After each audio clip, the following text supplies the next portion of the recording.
kaulų retėjimas. Kaip tai yra susiję? Tai yra susiję tiesiog praleidžiu keletą skaidrių. Mes turime, atrodo, kaulas, ar ne?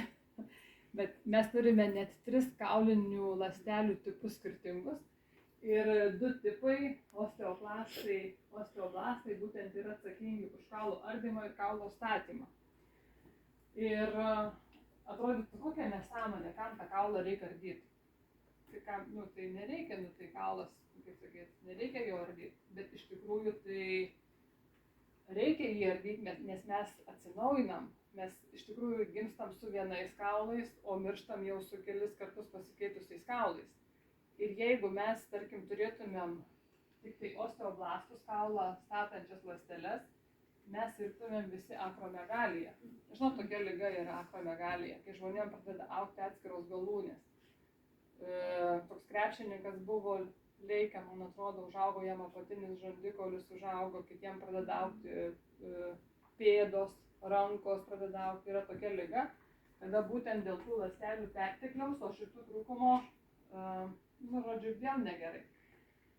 Tai tos ląstelės, osteoblastai, jos yra reikalingos, kad mes atsinaujintumėm, bet kada jau estrogenų yra per mažai, dėl to, kad klimakterinis periodas, kas atsitinka, padidėja tų osteoblastų aktyvumas. Reiškia, tos artančios kaulo ląstelės pasidaro per daug aktyvios. Ir osteoblastai nespėja kaulo atstatyti, o tie ardo, o tie nespėja atstatyti. Ir osteoblastai yra tos ląstelės, kurios įsisavina kalcį. Tai reiškia, dėl estrogenų sumažėjimo didėja osteoklastų ardančių kaulą ir osteoblastų mažėja, kurios stato kaulą. Ir prasideda osteoporozė. Osteoporozė neprasideda taip staigiai, vieną dieną atsikėlė ir osteoporozė. Pradžiai būna osteomaliacija, tai reiškia, kaulai pradžiai minkštėja. Ir ta osteomaliacija yra labai skausminga būklė. Dar tyrimai nerodys, kad ten kaulai išretėja. Tiesiog moteris sako, tiesiog skauda kaulus. Nežinau, gal jūs tą jaučiat, gal kažkas jums skundėsi iš artimųjų, kad skauda kaulus, sako, tiesiog patį kaulą skauda. Yra minkštų kaulų, tokia būklė. Žodžiu, kaip sutrikimas toks, kuris jau veda į osteoporozę.